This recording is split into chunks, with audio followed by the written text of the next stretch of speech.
Hi there guys, I'm Nikhil from GreedyTech and this is the unboxing and my initial impressions of the Tecno Camon i-Twin. Now this is a new phone from Tecno company in a budget segment. This one is currently priced at 12,500 rupees, but after the launch we'll know the exact price. I'll let you know in the description below, so check that out for the latest information. Now with that said, let's get on with the unboxing. So guys, this is the box and on the front it says Tecno Camon i-Twin with a quick preview of how the phone looks. And over here we have something really interesting going on. Now it says 100 days replacement, one-time screen replacement, 1 month extended warranty, one promise. So basically you're getting all these things with this phone, which is pretty rare and no other brands, at least that I know of, offers all these things. Now at the top it is completely plain, we have just the brand name. On the left side and right side we have the phone's name, that's the Camon i-Twin. And on the back side we have the IMEI number, some specifications and the most highlighting features. Now at the bottom over here we have the pricing related stuff and here's the SAR value. Now let's get on with the unboxing.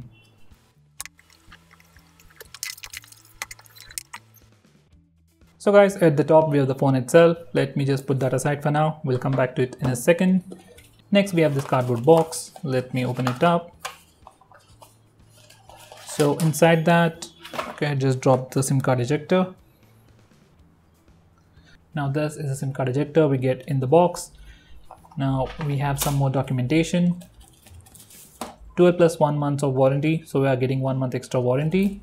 Some documentation, user manual, and a free soft silicone case right in the box. We'll come back to it later. Now moving on, we have the regular micro USB charging cable. A pretty new style earphones with an inline mic. Now finally, we have the power adapter with a maximum output of 10 watts. Now these are all the contents of the box. Let's go back to the phone. So guys, this is the phone. Once again, we have some highlighting features like the dual camera setup, 13+2, 2 megapixel camera is used just for depth sensing, and the 13 megapixel front facing camera and some other specifications which we'll look in a second. Now that's gone. Now even on the back we have some more specifications, IMEI number and stuff, so let me just peel that off. Now this is how the phone looks without any stickers or whatsoever. Now let's have a quick physical overview and then check out the specs. Now this phone has a complete plastic build with this nice matte finish and nice curves on the edges. It is made of plastic but still feels pretty good in the hand. Now at the top, it has a dual camera setup with a 13 megapixel primary camera and a 2 megapixel secondary camera for depth sensing. Following that is a quad LED flash. Now below that we have the fingerprint scanner, Tecno branding, and at the bottom it is completely plain. Now on the front, it has a massive 6-inch display with the new 18:9 aspect ratio and HD+ resolution. Above the display we have the 13 megapixel front facing camera with earpiece, sensors and a front facing flash. At the bottom it is completely plain. We don't have any capacitor buttons, we'll have on-screen buttons instead. Now at the top it is completely plain once again. On the right side we have the power and volume buttons and on the left side we have the SIM card tray. Now this is a SIM card tray and it can house 2 nano SIM slots along with a dedicated SD card slot. So that's a pretty good thing. Now at the bottom we have the speaker grill, micro USB charging port, a microphone hole and a 3.5mm audio jack. Now this is how the phone looks with the case on. It has all the cutouts for the camera module, fingerprint scanner, and it has this small flap for the charging port and the audio jack, just for some water protection. Now it also has a raised lip on the front and even for the fingerprint scanner and the camera module as well. So in terms of protection, it is pretty well designed. You won't easily scratch your phone, but as usual, it doesn't help you a lot with the drop protection. Under the hood, it sports a Snapdragon 425 processor with a custom skinned version of Android called HiOS based on Android 8.0 Oreo with a 4000 mAh battery.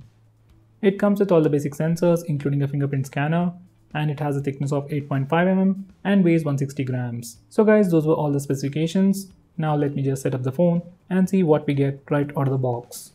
So guys, this is how the phone looks once you turn it on.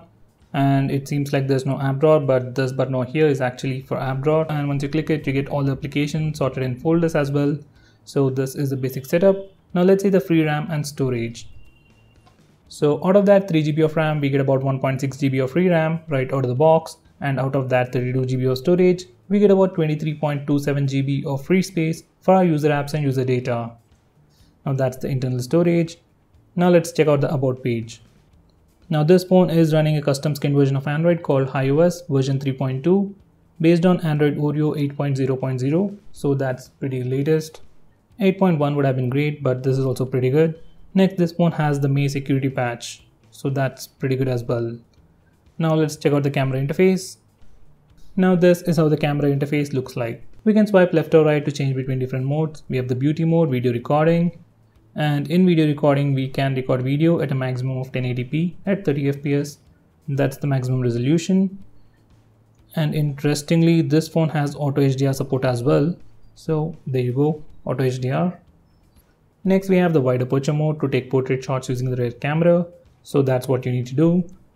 Now this is the front facing camera and it looks pretty good. Now to take portrait selfies, that's the toggle you need to enable. And even for the front facing camera, we have auto HDR. So once again, that's a great thing. And it even has a front facing flash. Let me just turn it on and show you how it looks like. So there you go. Now this is the camera interface. Now let me just set up the face unlock feature and the fingerprint scanner. So that was pretty quick. Now I've already added my fingerprint, so let's check the face unlock first. Now this is without my glasses, with eyes open. So it's not super fast, but it is fast enough, probably faster than Redmi Note 5 Pro. I'm still able to see the lock screen, but it's pretty decent.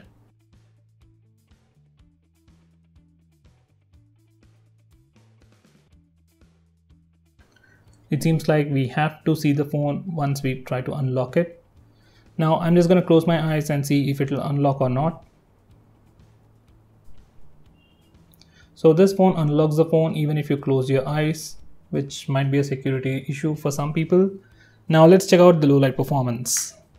I've literally turned off all the lights. There is not even a single light in the room. Now let's check it out.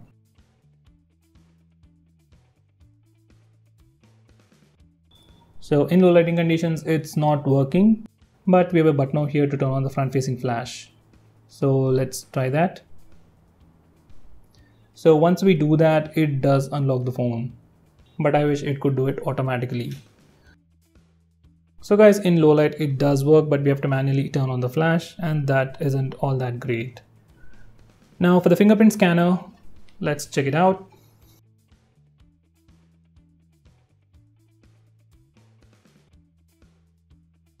Fingerprint scanner is pretty fast, but the unlocking animation is kind of slow. So that's why fingerprint scanner feels slightly slow, but on the whole, it's pretty fast.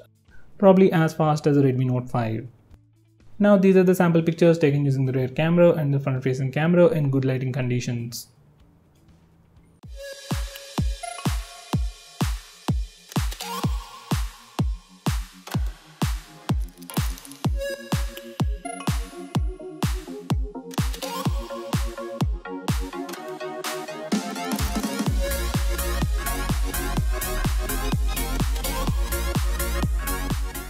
Now these are some portrait shots.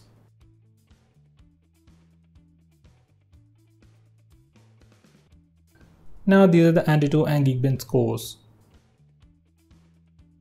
Now coming back to the home screen, these are all the apps that this phone comes pre-installed, and out of these all we have a feature called Freezer, which simply freezes application. Now if there is any application that you don't use or you use it very rarely, then simply add it to the freezer, and that application will not be allowed to run in the background and help you save some battery, and it will improve the performance as well. So that's a really nice feature that you can find only on this phone. Now let's see how good the speaker is on this phone.